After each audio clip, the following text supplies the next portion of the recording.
I am Thomas, and we will be in St. Charles Cemetery momentarily, but we're looking at the picture of the Shangri-Las.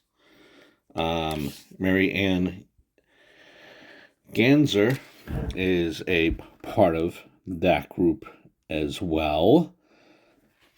And the Shangri-Las were visiting the group of Marianne Ganser. And there you see Marianne Ganser.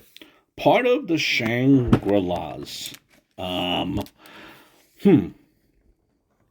That's why I fell for the leader of the pack. You remember that song? You know that song?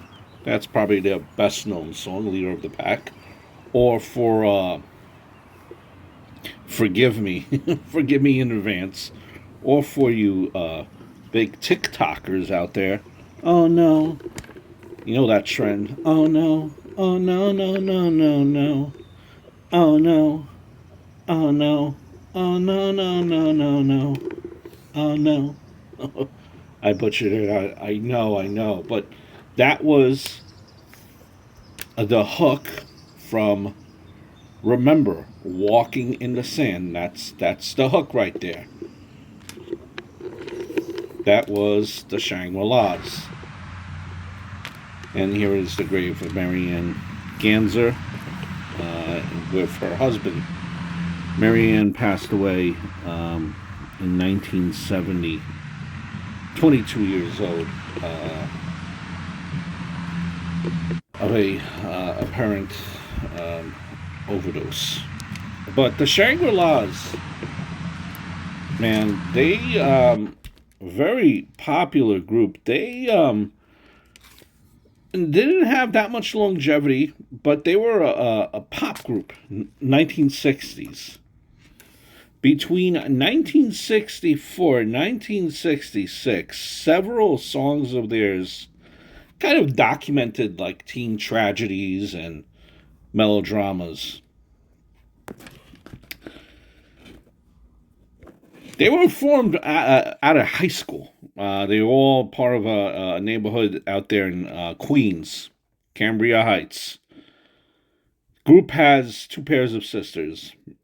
Mary Weiss, which was the lead singer. Elizabeth Betty Weiss. And the identical twins, Margie Ganser. She passed away in 1996. And Marianne Ganser, who we are visiting the grave of, as you can see right here. They began playing like school shows, talent shows, teen hops, and soon enough, the big wigs in Hollywood heard about them, and they kind of went to see what the big to do is. Hearing them play in all these school functions, school bands, they were eventually signed by a guy named Artie Ripp.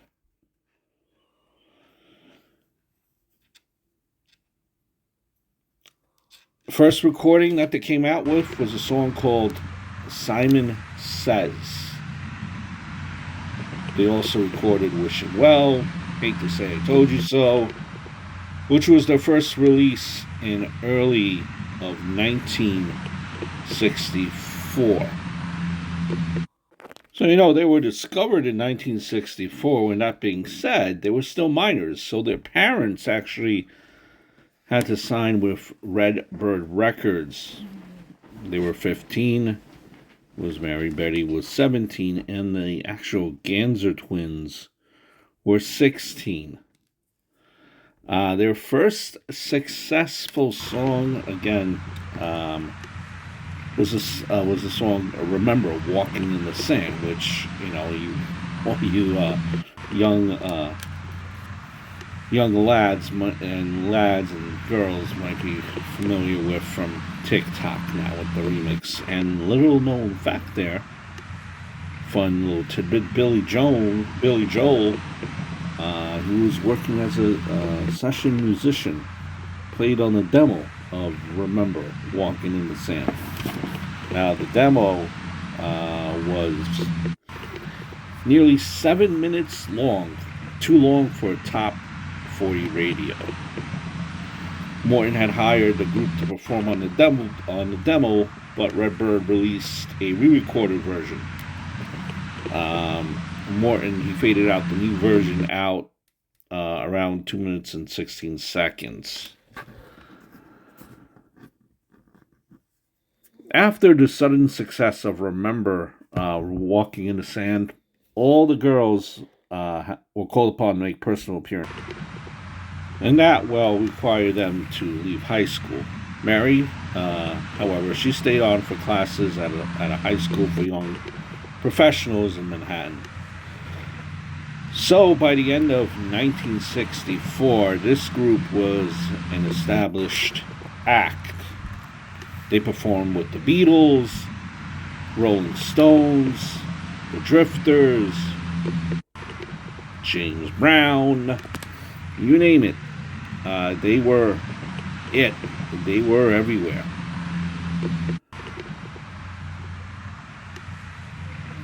The group had a kind of like a tough girl persona, which kind of set them apart from other groups. They grew up in a rough part of Queens, which is nothing compared to their contemporaries at the time.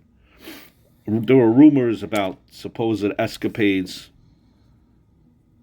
which became kind of a legend. One of the things that was said there was a story that Mary Weiss apparently attracted the attention of the FBI for transporting a firearm across state lines. Supposedly, in her defense, she had said that someone tried to break into a hotel room one night, and for protection, she bought a pistol. Whatever truth the stories may have, they were believed by fans in the 1960s. In the 1960s, and that persona kind of helped to cement the group's kind of bad girl reputation.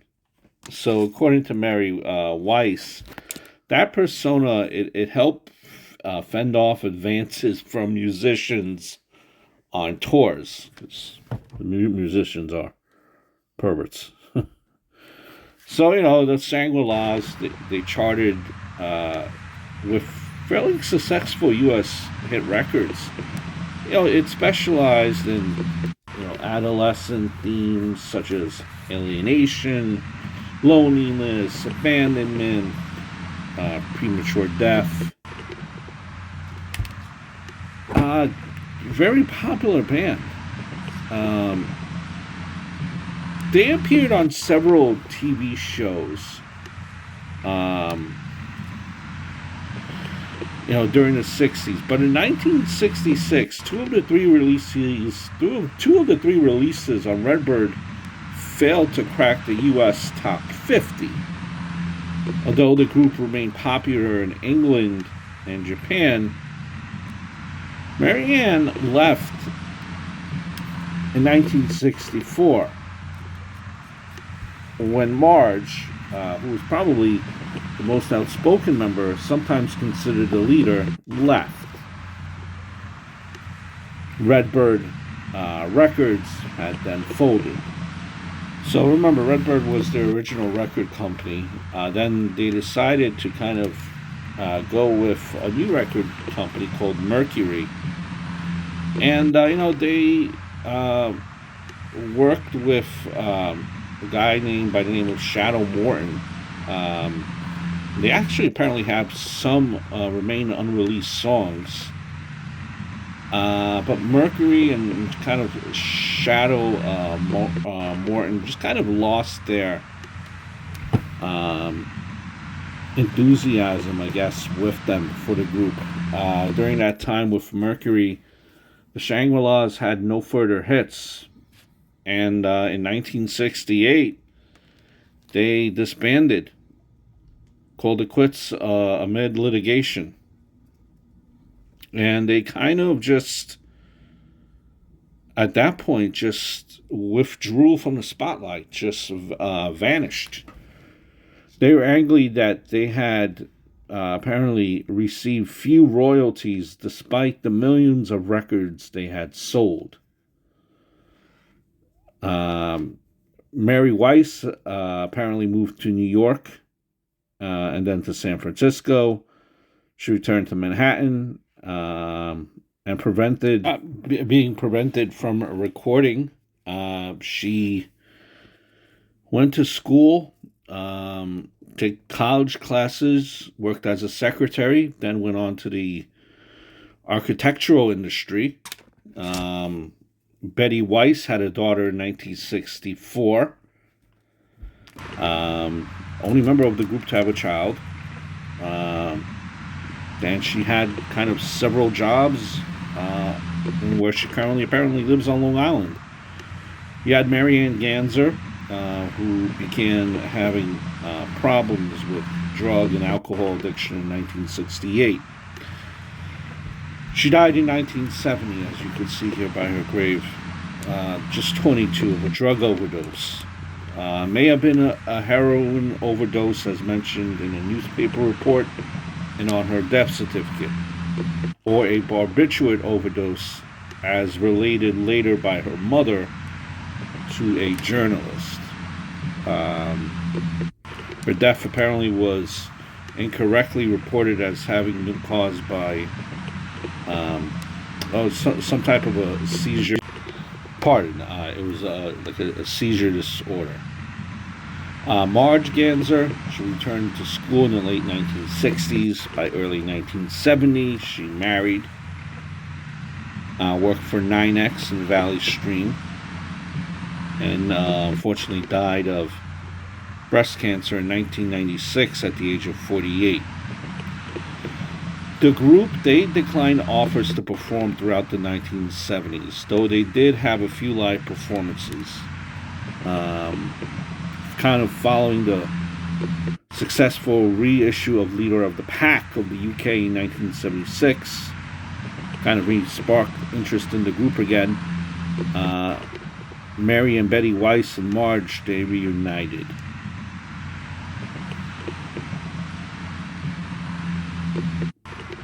But, you know, for the most part, that was it from this group. Very short, but very successful. They influenced a lot of bands. Bands such as the New York Dolls and Blondie. And the latter, they covered Out in the Streets twice. The Go-Go's have been performing Remember Walking in the Sand live ever since the early punk rock days back in the LA clubs. You also have Johnny Thunders from the New York Dolls. He included a cover of A Great Big Kiss on his first solo album, So Alone. You also have Ryan Adams. He paid homage to that line in the song Beautiful Sorta off the album Cold Roses.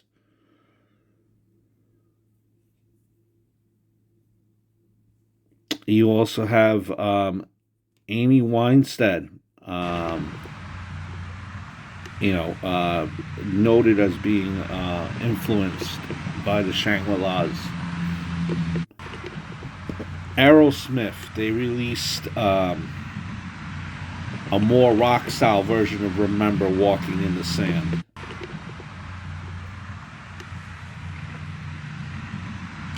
A group that remains one of the most successful in such a short period of time. Alright, guys. I hope all is well. I hope I did not babble too much in this video. Just wanted to show you the grave of Marianne Ganser of the great group, the Shangri-Las. Legends. Leader of the Pack. That's why I fell for the leader of the pack.